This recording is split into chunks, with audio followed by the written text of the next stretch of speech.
Secretary Vanneman, thank you for coming and inviting us to your home here. We're talking about the future of agriculture. You get to kind of lead this ship in a way as our secretary with the South Dakota Department of Ag. When we talk about the future of farming, the future of ag, what does that look like to you? Well, first of all, thank you so much for coming out to the farm and interviewing me. We love to have people come and see our place. So I tell you, I'm super excited about the future of agriculture. Clearly, technology is alive and well in the agricultural industry. And clearly, without a doubt, I believe the next generation is really going to have the opportunity to lead us in a brand new era of agriculture because of the technology that's out there. So I just think there's a lot of excitement and a lot to look forward to, a lot of changes, and it might be some of the practices and things that we currently do, but will be enhanced and made easier because of the technology. So I think it's a bright future, and I'm excited about it and anxious to see it all evolve.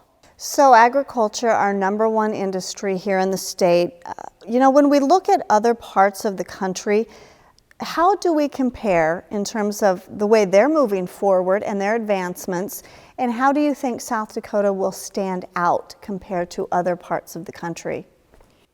Well, I'm super proud of South Dakota and the producers that we have in our great state. I fully believe that South Dakota is always going to stand out. As you said, agriculture is our #1 industry in the state, and we're proud of that as South Dakotans, and we embrace that. We have a business climate that is really beneficial and helpful to industry that wants to come into South Dakota, whether it be some processing, whether it's livestock development, but we embrace those things and make it easy and helpful and welcoming for those to come in. And as South Dakotans, we all know that we do a phenomenal job raising the commodities. They're high quality, whether it's livestock or crops, and we all know that we can get more money back to the producers if we can add value to those commodities before they leave our borders. And so by having a friendly business climate that we can get the processing and livestock development in our state is going to help South Dakota be the state that stands out in agriculture. Farmers, ranchers, they are tied to the weather. Whatever happens is how well they may or may not do at the end of the year. What are you hearing in terms of our 2019 going into the 2020 season? 2019 clearly is an unprecedented year and one that I hope we don't see for a long, long time. And, it kind of started back in the fall of 2018. Most of the state had excessive moisture. Producers weren't able to get in the field and do their fall work and preparing the soil and that. And then Mother Nature just kept going. She gave us a lot of snow, followed by a lot of spring rains. And so clearly this year has really been a tough one weather-wise. I've talked to producers over the summer where some producers haven't gotten any of their crops planted. Talked to some that, under 50% that got planted. So clearly the weather this year, and all of that is weather related. And so the weather has really had an impact. And I'm an optimistic person. I'm hopeful that 2020 will be somewhat better. I have to be honest, I'm a little bit nervous because the fall of 2019, we're as wetter than we were going into the fall of 2018. So hopefully we'll get through this and Mother Nature will maybe be a little kinder to us in 2020. I've heard recently from the National Weather Service that was normal will no longer be. The abnormal is actually normal now. For years, farmers and ranchers, they've adapted. They've tried to figure out how they can succeed despite the weather. Do you think this will be a continuing conversation? Will we have to see more adaptation between those in the ag industry? Diversification is great. I mean, it helps with the weather conditions that we can't predict and can't control. But there's a lot of positives with diversification that if you can, get some some more crops in your rotation, that in areas where there isn't as much moisture, that it helps retain some of the winter snows and brings that moisture down, and helps with overall the soil health and productivity. So I think anytime that we can diversify and be looking, for new crops to put in our rotation or new grazing patterns for our livestock is all going to be, beneficial to help adjust to these new abnormal weather conditions. I know that some in our ag industry, they're facing some financial hardships because of the weather, because of other reasons. Bankruptcies are up about 8% in South Dakota, and that's just not the ag industry. It's a variety of reasons. But what conversations have been had, at least between the Department of Ag, on what help is available to these that are facing hardships? Is there help available, and where do you suggest people look to? That's a great question, Stephanie, and just to let you know that through the Department of Ag, we actually have, through our Ag Services Division, we have a mediation service, and that is provided to borrowers that anytime their loan exceeds $50,000, they are offered mediation before any lender can take action or foreclose or anything like that. And unfortunately, we have been seeing the numbers and the need for our mediation services have increased, and we're doing a lot.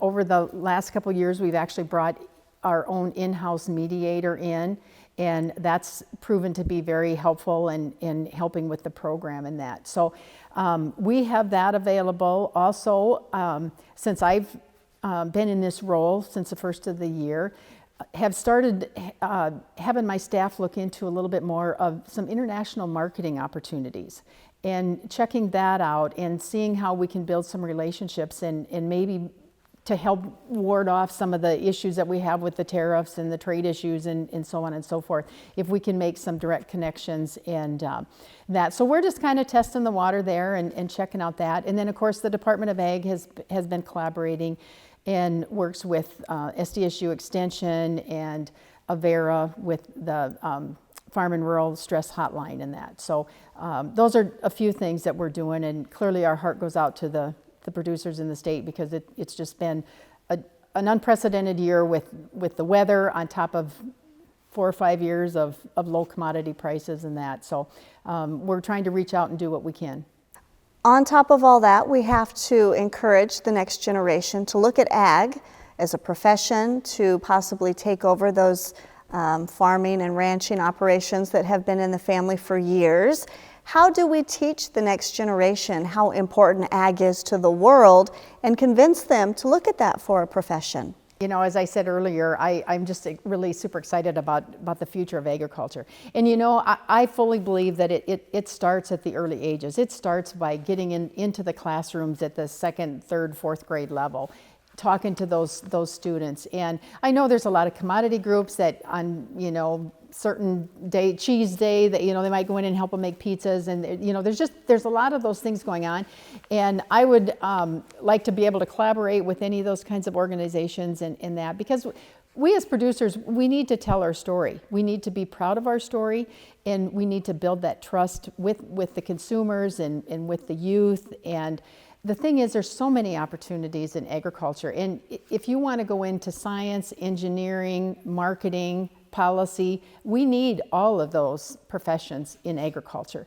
So it's not just thinking that I'm going to get my hands dirty and drive a tractor or sort cattle or whatever. It's all those other professions are needed in the ag industry as well. And so if we can get that story out to the young people, and if they have an interest in science, they can still do science in the field of agriculture. Since taking over as our Secretary of Ag, and you look at some of those challenges impacting the ag industry, what are some of those bigger challenges that you've seen that you're hoping to tackle and help the industry overcome? Well, obviously the biggest challenge that I've had since I've taken over in this role is been the weather, on top of all the commodity low commodity prices and the tariffs and trade wars and things like that. So I think obviously I can't do anything about Mother Nature. She is in control and she will do what she wants to do. But as far as some of the trade issues and things like that, there are things, as I mentioned, we're kind of testing and seeing what can find out, and relationships that we can build as far as some international marketing. And then I think I would like our department to continue to work with commodity groups and ag groups across the state, that we can collaborate together, pool our resources, and really be talking the same message, because at the end of the day, we're all wanting to promote South Dakota agriculture. And I think if we can do that in a very unified voice, it's a win-win. Preparing the next generation of farmers, ranchers, and ag industry leaders is important now more than ever. South Dakota will soon see a significant number of retirements in the ag industry, with the average age of today's farmer 57. At least 97% of farms in our state are family-owned and operated, with many in the same family for more than 100 years, including the Vanneman farm.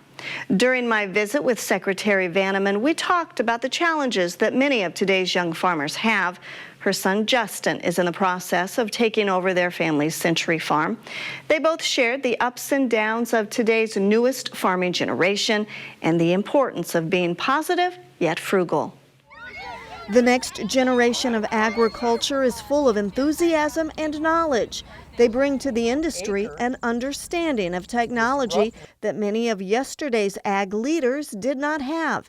Even with these technological conveniences and passion, there are challenges that range from weather to low commodity prices to capital investment.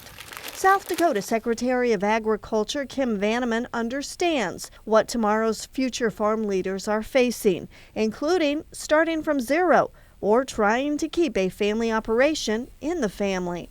After finishing college, the Vanneman son Justin returned home, and now he and his wife Tasha are in the process of taking over the Vanneman farm.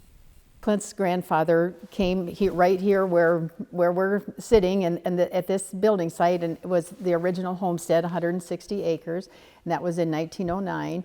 And clearly they did have a lot of hardships. I mean, you know, obviously the weather from drought and wind and that. And then, you know, also the infrastructure wasn't there. So they had to haul water, they had to haul coal. I know Clint's grandpa had a contract that he would go into winter, which is about 14 miles, and haul coal out to the school in Ideal. Well, we're a diversified farming operation. We grow row crops, we have small grains, and then we have a beef cow herd and a small beef feedlot. Actually, we just finished that up 2 years ago. There never was a time that Justin didn't want to come back to the farm. I mean, as I've got good friends that'll say they can still remember Justin, you know, running around with his cowboy boots and his pliers at like age 3 or 4. He's just always wanted to be on the farm. I mean, I always knew I liked the farm, but actually taking it over, that's kind of daunting to think about. So it wasn't until I was getting closer to coming back home and that for sure that we started talking about it. My degree is general ag, and I actually am really glad I went and did that. It was worth doing just with the people you meet and the connections you make up at school. We started dating back in high school, and it was just something that I knew going into that if I ended up with Justin, that we were going to come back to the farm. It was a lot of learning. It was a big learning curve for me. I think the change probably has been one of the biggest challenges. Everybody's so used to Kim and Clint being here, right? Like, this has been their place for so long, and now it's not that they're not a part of it still, because they definitely are, but us living here now is just, it's new and it's different, and it's not what a lot of people know yet. Justin was more into cattle, and so we decided to do the feedlot, and so that has been a big change and a big addition, and it's something that he's really passionate about, and it's been really fun to see that change. When Justin came back, he really loved the cattle and was interested in adding the feedlot to our operation, and so we made that happen, and that's what he's definitely in charge of that enterprise on the farm. And you know, it's a great tool and a great opportunity for those of us that are the older generation and are kind of on our way out. and bringing in the new generation, that we allow them to do what they want to do, where their interests are, and what makes them happy. It's been challenging, that's for sure, but I know we've been pretty fortunate compared to other farmers in the eastern part of the state. We've been able to get all our crops in and get the cattle to pasture and things like that. And I know you hear stories from over east that there's not a lot planted and people couldn't even get cattle out, and it's just, you feel bad for them. So. The biggest thing is obviously the weather, and thinking about planting and maybe switching some what different crops that they were going to plant because it was starting to get too late, and some of those things. Fortunately, Clint's around and they can bounce these things off. We're a Century Farm. We were obviously in 2009. In preparing for that, we'd gotten all the papers and stuff to verify that. And oats was listed as one of the crops that his grandpa had planted to prove up the homestead. We started it probably like say 6 or 8 years ago, as it turned out that it was a great crop to come back into our rotation, because you can plant the oats and harvest that in July. We harvest the oats and sell the seed, and then we also sell a fair amount of the oat straw. With Justin's upbringing, he knew there could be some ups and downs when working in the ag industry. Seeking advice from his parents and other mentors have benefited both Justin and Tasha in the long run. They also know starting off small and keeping a close eye on spending is a must. That's one thing I know. It's not going to happen overnight. Or you're not going to be a huge farm or have a ton of cattle, or you just take it year by year, step by step, and do it. I kind of got started smaller increments. I started with 5 head of cows when I was in high school, and I've slowly worked up to I got like 80 head of cows now, and I own a couple tractors. It's just year by year, do something, add on. So that's. A lot of times I think people want to jump into the nice tractors and the nice combines and the nice feed wagons, and sometimes you just have to start smaller and older, get some experience and money underneath your belt, and I feel like then you can work your way up to the nicer equipment. I think sometimes we leave off with our parents and we want to pick up where we left off, and it doesn't necessarily work that way. He started with a tractor and a baler that wasn't really his ideal tractor and baler, but he did it, and he worked to get that one paid off and some more money underneath his belt, and now he has more of what he wants. Kind of add to that